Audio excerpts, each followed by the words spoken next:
टिन्नी के रोने से किरण की नींद खुल गई। उसने कलाई में बंधी घड़ी में समय देखा। 11:45 हो रहे थे रात के।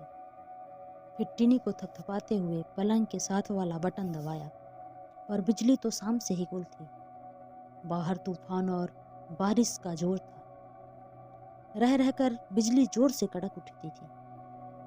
उसी शोर से डरकर शायद टिन्नी जाग गई थी। लगातार उसे थपका रही थी। वह सोचने लगी, अगर टिन्नी नहीं सोई तो ऐसे में अंधेरे में उठकर उसको दूध की बोतल देनी होगी। दूसरी तरफ सोया दीनू गहरी नींद में था। वह खुद भी तो कैसे गहरी नींद में सोती रही थी, ऐसे भयंकर आधी तूफान से बेखबर। उसी दिन सुबह किरण उठी भी तो 4 बजे थे। सुबह की उड़ान से ही सबको कलकत्ता जाना था। उनकी टिकट प्रतीक्षा सूची पर थी। चौथा, 5वां और 6ठा नंबर। दीपक को पूरा भरोसा था कि सबकी टिकट आरक्षित हो जाएगी, पर हवाई अड्डे जाकर ही पता चला कि केवल एक ही सीट आरक्षित हुई है।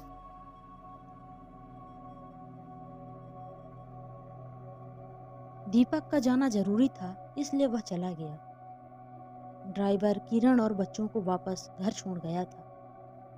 किरण ने कामवाली को कल शाम आने से मना कर दिया था।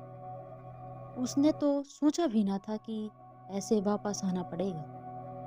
8 बजे तक वे लोग घर वापस पहुंच गए थे। सोचा था कि पड़ोस में जाकर रीता को बोल आएगी कि उसकी कामवाली ही एक दिन आकर काम कर जाए, पर बारिश की वजह से निकलना भी न हो पाया। उधर चौकीदार भी तो 2-3 दिन से छुट्टी पर था। लगभग 3 साल पहले मुंबई में उनका तबादला दीघा हुआ था, तो किरण को बहुत परेशानी हुई थी।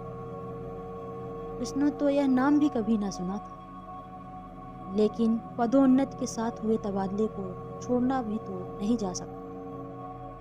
परंतु दीघा पहुंचकर उसके सारे गिले शिकवे दूर हो गए थे।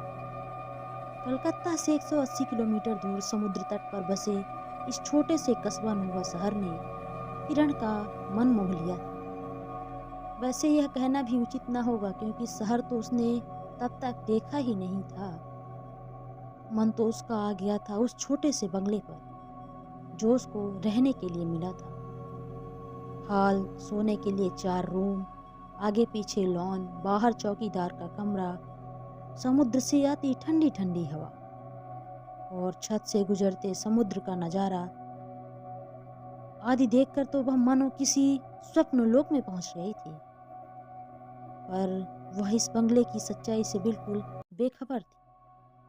उसे मालूम ही ना था कि आने वाला समय उसके लिए कितना अंधकार में होने वाला था। पर किरण समझ रही थी कि मानो उसे आकाश कुसुम हाथ लग गया हो, पर समय उसके साथ कुछ और ही खेल खेलने वाला था। वह अपने बच्चों के साथ जैसे ही बिस्तर पर सोने के लिए आई, उसकी छोटी बेटी रोने लगी। वह चुप होने का नाम ही नहीं ले रही थी, पर किरण ने किसी तरह उसे सुला दिया। रात के 1 बज रहे थे। धीमी धीमी किरण की आंखें भी भारी हो रही थी और उसे अचानक ही उसकी आंख लग गई। पर वह कुछ ही देर सोई थी कि अचानक जोर से बिजली कड़की और टिन्नी फिर डर कर रोने लगी। किरण का रुका हुआ हाथ उसे फिर थपथपाने लगा। वह भयभीत सी सोचने लगी, ऐसी भयानक तूफानी रात और वह बच्चों के साथ बिल्कुल अकेली है। ना जाने कब सुबह होगी। दीपक जब भी दौरे पर जाता, वह हमेशा कामवाली को रात को रोक लेती थी। फिर चौकीदार भी तो होता था, पर उस दिन तो सब गड़बड़ हो गया था। अंधियारी रात हमेशा से ही किरण को बहुत डराती थी। बारिश ने तो जोर पकड़ लिया था। शाम से ही टीवी पर समुद्री तूफान के बारे में पूर्व सूचना दी जा चुकी थी। इन 3 सालों में ऐसा पहली बार नहीं हुआ था। पिछले साल भी ऐसी समुद्री तूफानों के बारे में पूर्व घोषणा हुई थी। घनघोर वर्षा के साथ समुद्र में खूब ज्वार उठा था। हवाएं और तेज चल रही थी। समुद्र से आती हवा की साए साए की आवाज़ जैसे किरण के कानों में पड़ती, मानो किरण के अंदर एक डर का एक बिजली दौड़ जाती। वह दरवाजे को फिर देख आई, कहीं वे खुल तो नहीं गए। वह दरवाजे पहले की तरह ही बंद थे। किरण घर में लगे पर्दे को अच्छी तरह से लगा दिया, जो तूफान की वजह से इधर उधर हो जा रहा था। कुछ क्षण के लिए तूफान थम सा गया। किरण को लगा शायद अब तूफान ना आए। अपने डर को भुलाकर बिस्तर पर सोने के लिए चली जाती है। अभी वह कच्ची नींद में ही थी। उसे लगा उसके सिरहाने कोई सोया हुआ है। वह एकदम से चौंक कर उठ जाती है और कमरे में लाइटें जलाने के लिए स्विच अंधेरे में ढूंढने लगती है, परंतु तूफान की वजह से बिजली चली गई थी। किरण अंधेरे में किस तरह बचते बचाते पलंग के नीचे रखी अपनी बैग की ओर जाती है और उसमें से रखा टॉर्च जलाती है। टॉर्च की लाइट बेहद कम थी। किरण सोचने लगी, अरे मैंने तो कल ही यह टॉर्च खरीदा था, इतनी जल्द खराब कैसे हो सकती है। पर वह सोचती है चलो कुछ तो है जलाने को, किसी तरह रात कट जाए, सुबह होते ही हम यहाँ से निकल लेंगे। किरण टॉर्च जलाकर चारों ओर देखने लगती है, पर उसे कुछ भी नहीं दिखता। अचानक उसके पलंग से किसी के जाने की आवाज़ सुनाई देती है। जैसे ही वह पीछे मुड़ती है, उसे काले लिबास में लिपटी एक भयावह शरीर देखने को मिलती। वह बिल्कुल डर जाती है और जोर से चिल्लाने लगती है। उसके चिल्लाने की आवाज़ सुनकर उसके दोनों बच्चे भी उठ जाते हैं और रोने लगते हैं। किरण इतनी ज़्यादा घबरा जाती है कि उसे अपने बच्चे के रोने की आवाज़ भी नहीं सुनाई देती। पागलों की तरह चिल्लाने लगी। वह खिड़की के पास जाकर जोर से बचाओ बचाओ की दहाड़ लगाने लगी।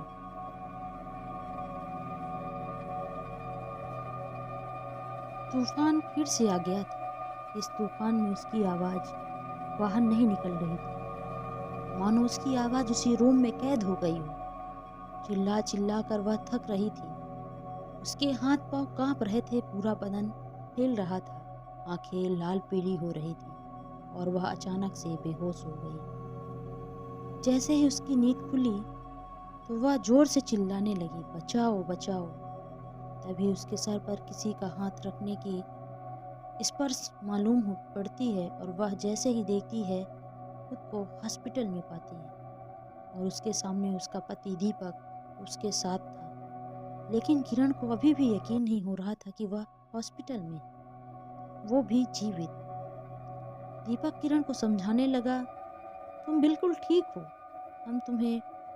अब तुम्हें डरने की जरूरत नहीं है, तुम मेरे साथ हो। यह सुनकर किरण की आंखों में उम्मीद की किरण वापस लौट आई। किरण अपने बच्चों के बारे में पूछती है, क्या वे दोनों ठीक हैं? हाँ ठीक है, दीपक कहता है। पर यह बताओ उस रात तुम्हारे साथ क्या हुआ, तुम बेहोश कैसे हो गई? दीपक किरण से पूछता है। किरण लड़खड़ाती जुबान से अपनी आप बीती दीपक को सुनाने लगती है। दीपक किरण की पूरी कहानी सुनकर उसी दिन अपना सारा बोरिया बिस्तरा समेटकर वहां से जाने की सोचने लगता है। उसी दिन सपरिवार वह अपने घर चले जाते हैं। अब किरण और उसका परिवार खुश है और उस जगह से दूर अब वह सब लोग खुशी खुशी अपना जीवन बिता रहे हैं। कहानी यहीं समाप्त होती है। धन्यवाद। आपको कैसी लगी हमें कमेंट सेक्शन में ज़रूर बताएं और वीडियो को लाइक, कमेंट और शेयर ज़रूर करें। मिलते हैं नेक्स्ट कहानी में, नेक्स्ट वीडियो में।